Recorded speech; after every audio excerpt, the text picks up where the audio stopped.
The live TV, सच सबसे आगे। नमस्कार, मैं हूं रंजीत झा और आप देख रहे हैं द लाइव टीवी।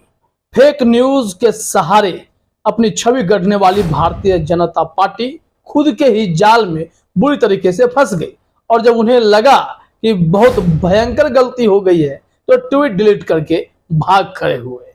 दरअसल भारतीय जनता पार्टी प्रचार तंत्र के सहारे ही अपनी छवि गढ़ती है और उस पर वोट मांगने के लिए मैदान में उतर भी जाती है। ऐसे में खुद की ही तारीफ करने के चक्कर में बीजेपी आईटी सेल वालों में ऐसी भगदड़ मची कि प्रधानमंत्री मोदी को जुआरी तक बता दिया और दूसरी तरफ 140 करोड़ की आबादी अगर हम लोग अधिकतम मान भी लें तो भी इन लोगों ने 220 करोड़ लोगों को वैक्सीन लगवा दी। डोज भी समझ में नहीं आया कि डोज की बात करें कि लोगों की बात करें। ऐसे दो ट्वीट अभी सोशल मीडिया पर काफी वायरल हैं। सुप्रिया सुले कांग्रेस की नेता हैं, उन्होंने भी ट्वीट शेयर किया है और कई लोग इसे जमकर शेयर कर रहे हैं और बीजेपी को ट्रोल भी कर रहे हैं। दोनों ट्वीट में ऐसा क्या लिखा हुआ है वो हम आपको बता रहे हैं, लेकिन प्रधानमंत्री मोदी को जुआरी कह देना बीजेपी के द्वारा ही यह बेहद ही चर्चा का विषय बना हुआ है कि आखिर खुद अपने ही नेता का माखौल या पार्टी क्यों मना रही है। वैसे भी हमारे देश के प्रधानमंत्री, उनके लिए ऐसे शब्द कौन बर्दाश्त करेगा।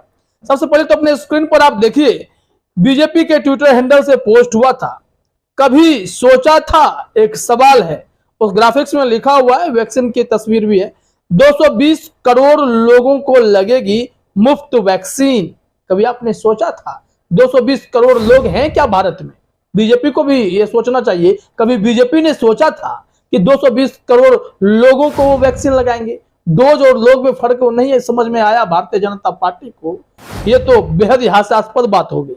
बीजेपी ने इसी को लिखा भी है, मोदी है तो मुमकिन है, हैशटैग है। कभी सोचा था 220 करोड़ लोगों को लगेगी मुफ्त वैक्सीन? मुफ्त भी नहीं, मुफ्त वैक्सीन।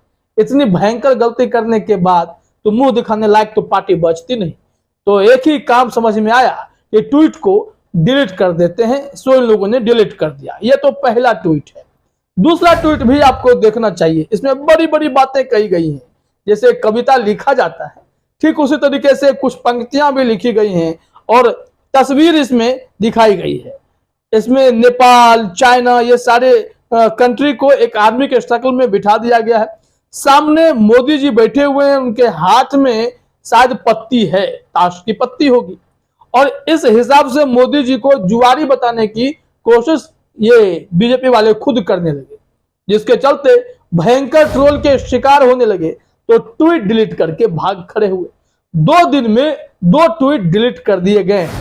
इस तस्वीर को शेयर करते हुए क्या लिखा गया बीजेपी के द्वारा, जरा देखिए।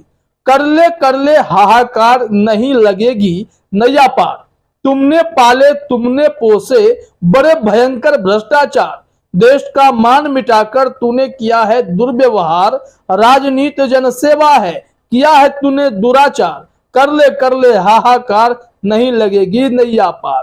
तो इस तरीके से मोदी जी को बदनाम करने की कोशिश खुद बीजेपी करती नजर आई है। ये चले थे कांग्रेसियों को घेरने के लिए, विपक्ष को घेरने के लिए, लेकिन विपक्ष को घेरने के चक्कर में अपनी ही भयंकर फजीहत करा बैठे।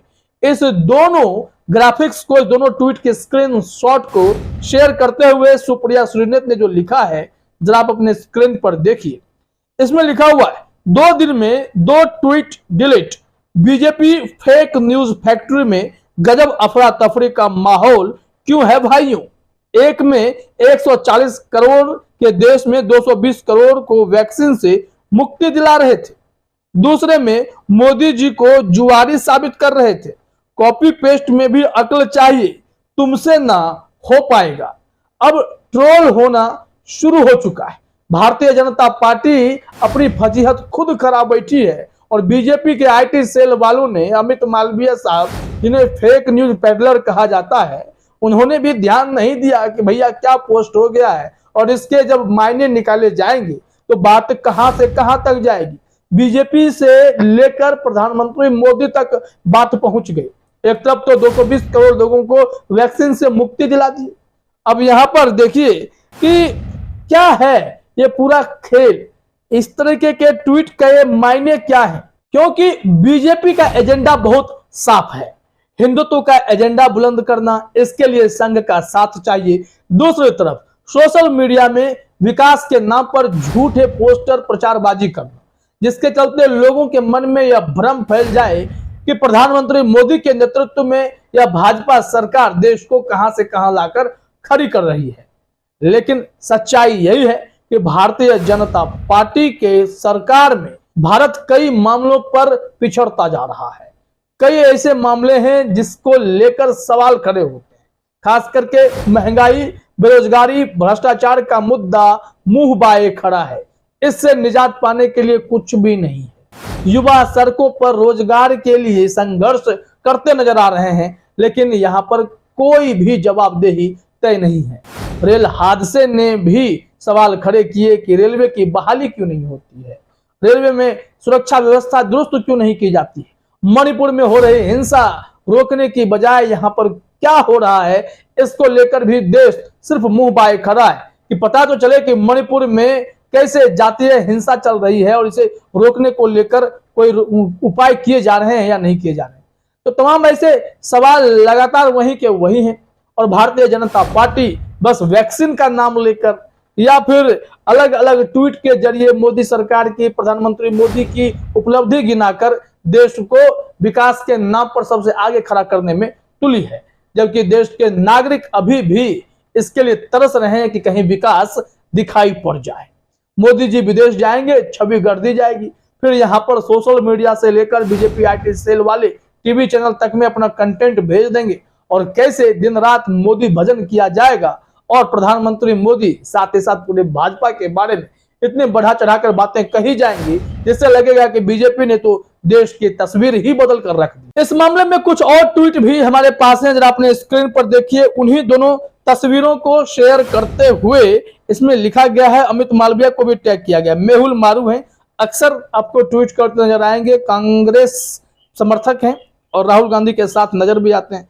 इन्होंने लिखा है, बीजेपी की सोशल मीडिया टीम को क्या हो गया है, बीजेपी के एक धड़े की ये साजिश जैसा लग रहा है, जानबूझकर प्रधानमंत्री मोदी की छवि धूमिल करने का प्रयास है। इन्होंने एबीपी न्यूज, आज तक, अमित मालविया सबको टैग करते हुए जानकारी दी है कि भाई बीजेपी के अंदर ही कुछ लोग हैं जो अपने हैं प्रधानमंत्री की छवि धूमिल करने में जुटे हुए हैं। एक ट्वीट स्वाति डिस्क्वालिफाइड दीक्षित ने भी शेयर किया है, उसी पर कमेंट है सुप्रिया श्रीनेत के पोस्ट पे। इतने साल से सीआर को रंगपोत के शेर दिखा रहे थे, अब भक्तों को भी समझ आ रहा है कि वो तो डरपोक शेरू है और अभी तो पूरी तरह से कांग्रेस मैदान में आई भी नहीं और भाजपाई ट्वीट डिलीट कर भागने लगे। अब देखिए जरा, सबने तंज कसना शुरू कर दिया है क्योंकि बीजेपी ने खुद अपनी फजीहत करा ली है। इस वजह से कई लोग स्क्रीनशॉट शेयर कर रहे हैं और बता भी रहे हैं कि कितना बड़ा फर्जीवाड़ा यहाँ पर चल रहा है और लोग मजे ले रहे हैं। देखिए, बीजेपी के उसी पोस्ट को शेयर किया गया कि वही ग्राफिक्स है, 220 करोड़ लोगों को लगेगी मुफ्त वैक्सीन। पुरुषोत्तम दबे INC ने इसे शेयर करते हुए लिखा है, जब 600 करोड़ मतदाता हो सकते हैं तो 220 करोड़ वैक्सीन क्यों नहीं लग सकती। कांग्रेसियों की वजह से ट्वीट डिलीट किया जिसकी हम निंदा करते हैं। इन्होंने फिर बीजेपी इंडिया और सुप्रिया श्रीनेत को इसमें टैग किया हुआ है क्योंकि बीजेपी में कुछ भी हो सकता है। 600 करोड़ मतदाता की चर्चा आपने सुन ही रखी होगी, कैसे जो मन में आता है बयानबाजी कर दी जाती है और अब ऐसे ही मामलों को मुद्दा बनाकर कांग्रेस जमकर बीजेपी की खिंचाई कर रही है क्योंकि हमेशा फेक न्यूज फैलाने वाले बीजेपी IT सेल का भांडा फोड़ने में कांग्रेस ने भी अपनी टीम लगा रखी है। चाहे वो सुप्रिया श्रीनेत हो, पवन खेड़ा हो, ये हर कोई बीजेपी को माकूल जवाब देते हैं, जिसमें रणदीप सुरजेवाला का भी आप नाम ले सकते हैं, जयराम रमेश हैं। ये तमाम ऐसे नेता हैं जो बीजेपी के प्रवक्ताओं के भी गलत जानकारियों को दुरुस्त कर देते हैं। इसके अलावा IT सेल के द्वारा जो फेक न्यूज फैलाया जाता है उसका भी भंडा फोड़ते हैं।